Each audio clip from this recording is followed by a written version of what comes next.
Hello everyone, welcome to Chemistry Diksuchi. Today's topic is allotropy of phosphorus and phosphine also. So first topic is allotropy of phosphorus. So phosphorus found in many types of allotropic forms. So mainly three types. First one is white phosphorus, and the second one is red phosphorus, and the third one is black phosphorus. So one by one we will discuss. So first one is a white phosphorus. So white phosphorus, so mainly it is a translucent white waxy solid. Waxy type లో ఉంటుందన్నమాట. ఇది solid. This is a poisonous and important point is insoluble in water. Insoluble in water but soluble in carbon disulfide, and it is glows in dark. So ఇది డార్క్లో మనకి చీకట్లో మెరుస్తూ ఉంటుందన్నమాట. So దీన్నే మనం ఏమంటాము, కెమిల్యూమినెసెన్స్ అని అంటాం అన్నమాట. సో డార్క్లో ఇది గ్లో అవుతూ ఉంటుంది. సో నెక్స్ట్ మనము ఈ వైట్ ఫాస్ఫరస్ని మనము చూసినట్లయితే దీని యొక్క కెమికల్ రియాక్షన్స్ ఎలా ఉంటాయి ఏంటి అని మనం చూసినట్లయితే ఈ వైట్ ఫాస్ఫరస్ నుండి మనం మెయిన్గా ఫాస్ఫిన్ గ్యాస్ని ప్రిపేర్ చేయొచ్చు. So we will prepare white phosphorus to phosphine gas. How it will be prepared? So will take white phosphorus plus 3NaOH sodium hydroxide plus 3H2O, very important reaction. So we will get phosphine gas. So plus 3NaH2PO2, sodium hypophosphite and phosphine gas. So this is like a garlic like స్మెల్లో ఉంటుందన్నమాట మనకి. So దీనివల్ల మనకి కొంత poisoning అనేది కూడా ఉంటుంది. So next point ఏంటంటే this is a less stable. ఏది లెస్ స్టేబుల్గా ఉంటుంది? ఏదైతే మోర్ రియాక్టివ్గా ఉంటుందో అది లెస్ స్టేబుల్గా ఉంటుందన్నమాట. So less stable, more reactive. Less స్టేబుల్గా ఉండడం వల్ల ఇది మోర్ రియాక్టివ్గా ఉంటుంది. ఎందుకు లెస్ స్టేబుల్గా ఉంటుంది అంటే, సో వైట్ ఫాస్ఫరస్ స్ట్రక్చర్ మనం చూసినట్లయితే,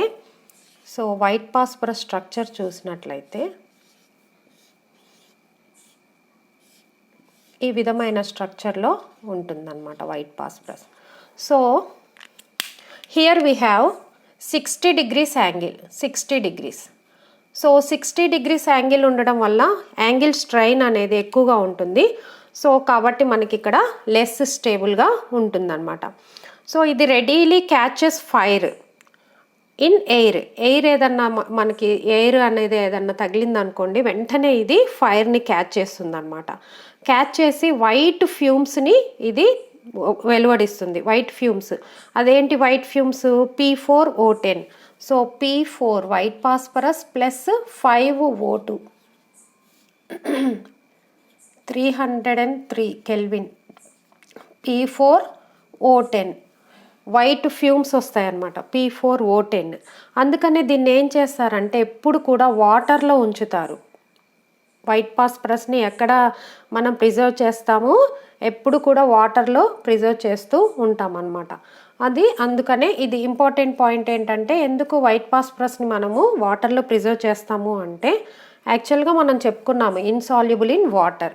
బట్ ఏమవుతుంది, ఇది బయట ఉన్నట్లయితే వెంటనే ఎయిర్ని క్యాచ్ చేసి వెంటనే వైట్ ఫ్యూమ్స్ని ఏర్పరిచేసి P4O10ని ఏర్పరుస్తుంది. అందుకనే దీన్ని ఏం చేస్తాము? వాటర్లో మనము ప్రిజర్వ్ చేస్తాము. This is about white phosphorus. And next one is red phosphorus. Second one is red phosphorus. So red phosphorus, how we will prepare red phosphorus? First of all we will take white phosphorus that is P4 at high temperature 573 Kelvin high temperature. So inert atmosphere atmosphere several days మనము ఈ విధంగా ఉంచినట్లయితే white ఫాస్ఫరస్ని 573 kelvin దగ్గర inert అట్మాస్ఫియర్లో several days దీన్ని heat చేసినట్లయితే మనకి red phosphorus అనేది వస్తుందన్నమాట. రెడ్ ఫాస్ఫరస్ అనేది వస్తుంది. సో అదేవిధంగా రెడ్ ఫాస్ఫరస్ని హై ప్రెషర్లో హీట్ చేస్తే మనకి బ్లాక్ ఫాస్ఫరస్ వస్తుంది. Series of phases of black phosphorus అనేది వస్తుంది. ఫస్ట్ ఆఫ్ ఆల్ వైట్ ఫాస్ఫరస్ని తీసుకొని మనం ఏం చేసాము, వైట్ ఫాస్ఫరస్ని హీట్ చేసాం 573 కెల్విన్ దగ్గర inert atmosphere several days heat చేస్తే రెడ్ ఫాస్ఫరస్ వచ్చింది.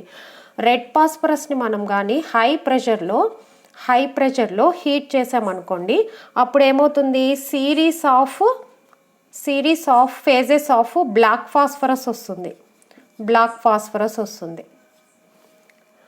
So next red phosphorus, this is odourless.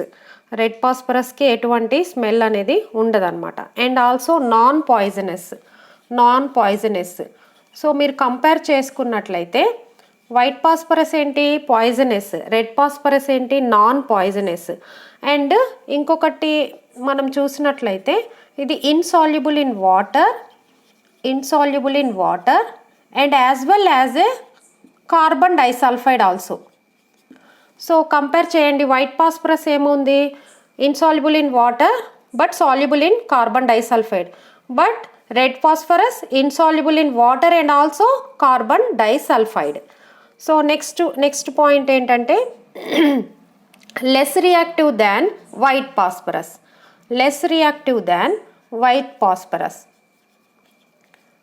White phosphorus is more reactive, less stable, more reactive. So this is a less reactive than white phosphorus. We will compare to white phosphorus. Red phosphorus is less reactive. And next, does not glow in dark.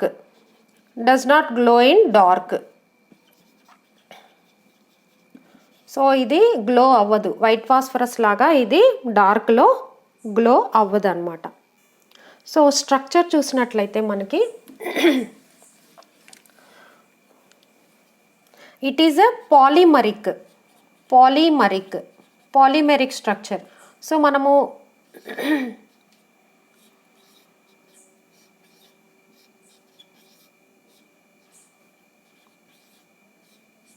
Structure మనం ఒకసారి చూసినట్లయితే polymeric స్ట్రక్చర్లో ఉంటుందన్నమాట. So యాక్చువల్గా మనం చూసామేంటి, మనము white ఫాస్ఫరస్ని ఈ విధంగా చూసాము. సో ఇందులో ఉన్నటువంటి ఈ బాండ్ అనేది రిమూవ్ అయిపోయి, సో ఈ ఫాస్ఫరస్కి మధ్యలో మనకి బాండ్ అనేది వస్తుంది, పాలిమరిక్ ఫామ్ అనేది వస్తుందన్నమాట. సో ఇది ఇంకొక ఫాస్ఫరస్ తోటి, సో ఈ విధంగా మనకి polymeric form consisting of chains of P4 tetrahedral linked together covalent bonds. So linked together with covalent bonds. Ignition temperature 533 Kelvin. Ignition temperature is 533 Kelvin. This is all about red phosphorus. And last one is black phosphorus. So black phosphorus two types లో ఉంటుందన్నమాట. First one ఏంటంటే alpha black and second one is beta black. So how we will prepare alpha black and beta black? So first of all we will take red phosphorus about 803 Kelvin in sealed tube. Sealed tube లో మనము 803 Kelvin లో మనము heat చేసామంటే అప్పుడు మనకి we will get alpha black. And next one is beta black. So we will take white phosphorus తీసుకున్నాం. So high pressure 473 Kelvin. At 473 Kelvin we will get black phosphorus, beta black. Red ఫాస్ఫరస్ని heat చేసి sealed ట్యూబ్లో heat చేస్తే alpha black, white ఫాస్ఫరస్ని high pressure 473 Kelvin దగ్గర heat చేస్తే beta black అనేది మనకి వస్తుందన్నమాట. సో నెక్స్ట్ నెక్స్ట్ పాయింట్ ఏంటంటే doesn't turn in air up to 673 kelvin. Chemically inert అనమాట, ఇది chemically inert black phosphorus chemically inert. So next one is phosphine gas. So phosphine means phosphorated hydrogen.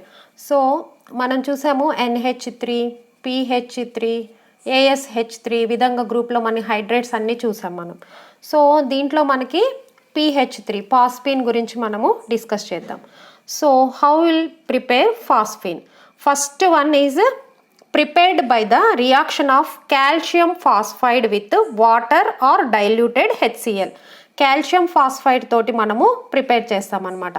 So calcium phosphide plus 6H2O. మనము calcium ఫాస్ఫైడ్ని వాటర్తో కానీ HClతో కానీ రెండిటితోటి కూడా మనకి phosphine అనేది వస్తుంది. So calcium phosphide plus water, so 3 calcium hydroxide plus phosphine.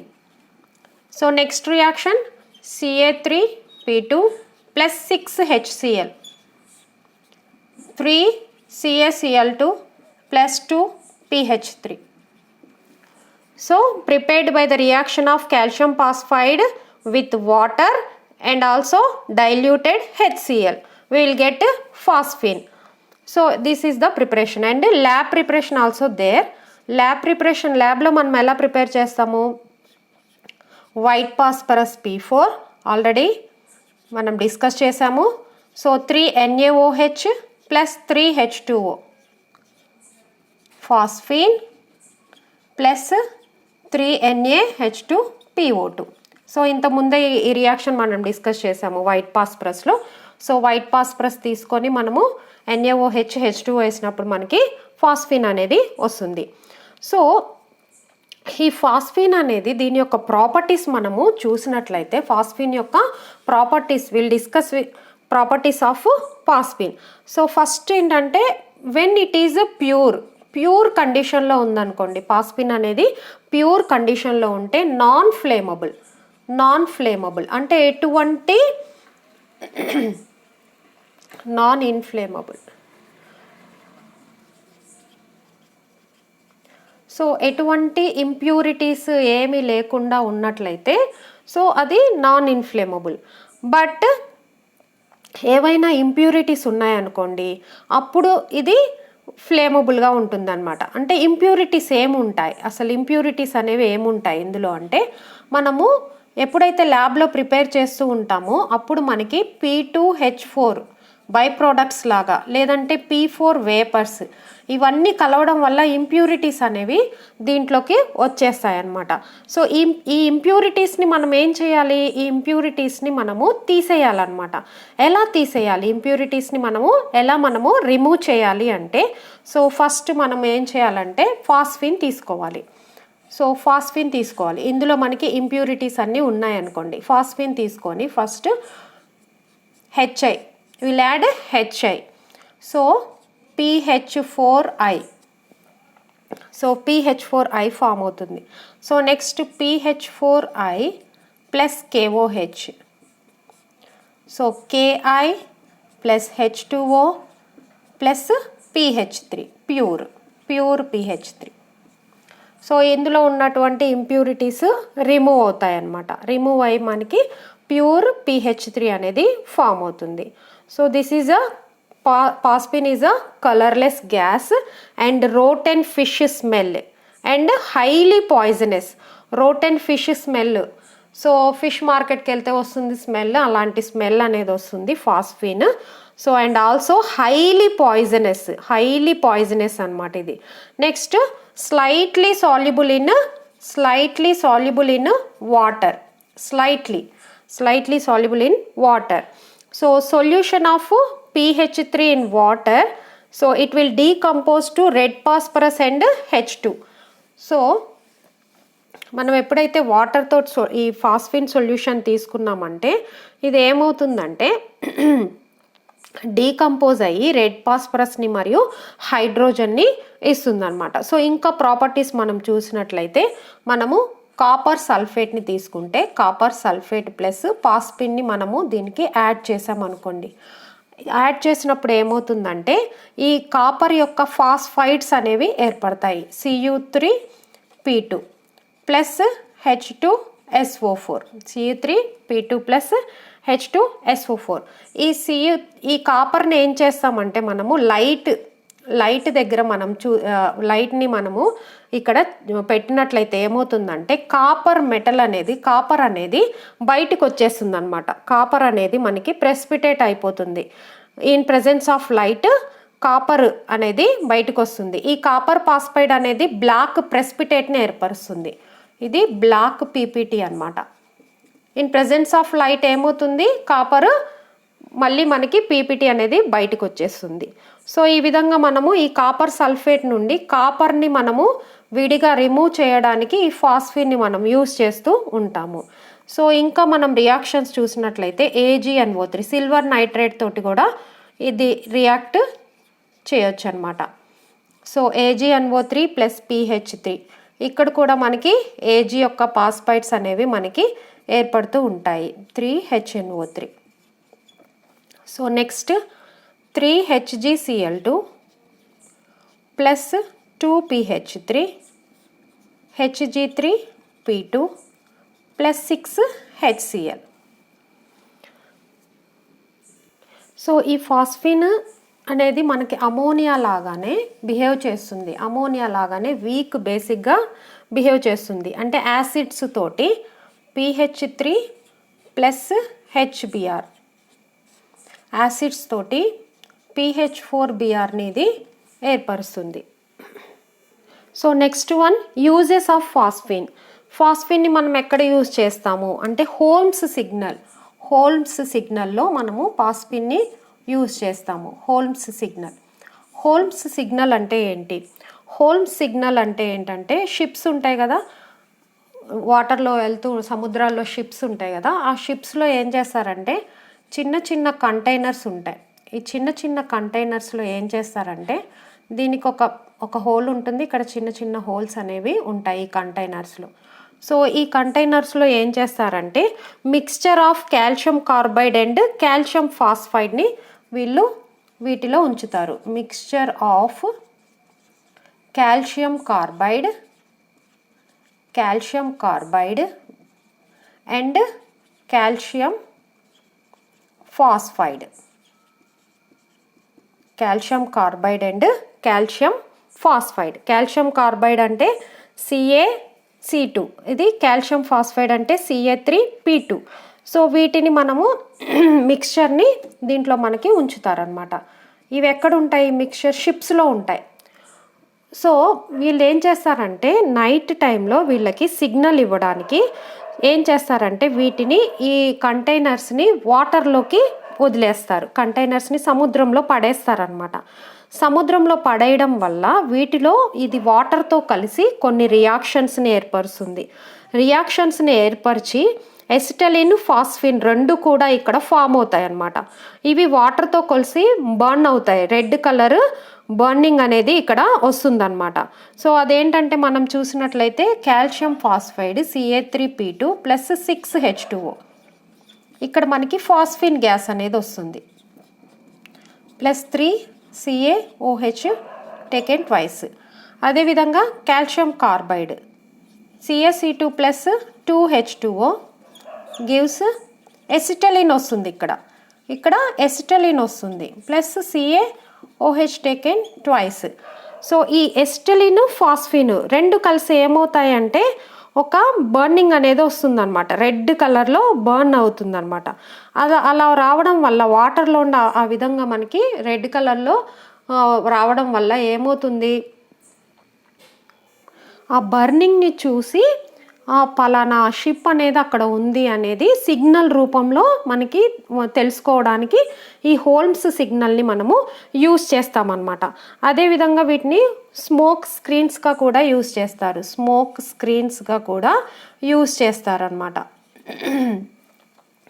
So ఈ విధంగా హోల్మ్స్ సిగ్నల్స్లో స్మోక్ స్క్రీన్స్గా కూడా యూజ్ చేస్తూ ఉంటారు.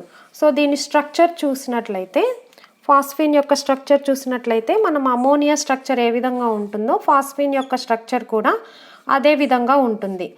బట్ ఏంటంటే ఇక్కడ డిఫరెన్స్ ఏంటంటే వీటి మధ్యలో 93 degrees ఉంటుందన్నమాట. 93 degrees ఉంటుంది. HPH బాండ్ 93 degrees ఉంటుంది. సో ఎందుకు 93 degrees ఉంటుంది అంటే మనం నైట్రోజన్తో కంపేర్ చేసుకుంటే ఎలక్ట్రోనెగటివిటీ అనేది దీనికి తక్కువ ఉంటుంది కాబట్టి బాండ్ యాంగిల్ కూడా తక్కువ ఉంటుంది. నైట్రోజన్తో కంపేర్ చేస్తే ఫాస్ఫరస్కి ఎలక్ట్రోనెగటివిటీ తక్కువ ఉంటుంది, అదేవిధంగా బాండ్ యాంగిల్ కూడా దాంతో కంపేర్ చేస్తే తక్కువ ఉంటుంది. సో ఇదొక కోవలెంట్ మాలిక్యూల్. ఈ స్ట్రక్చర్ ఏంటి మనకి పిరమిడల్ స్ట్రక్చర్ అన్నమాట. పిరమిడ్ స్ట్రక్చర్లో ఉంటుంది. So this is all about phosphine. So ఈ వీడియో కనుక మీకు నచ్చినట్లయితే please subscribe the channel. Thank you.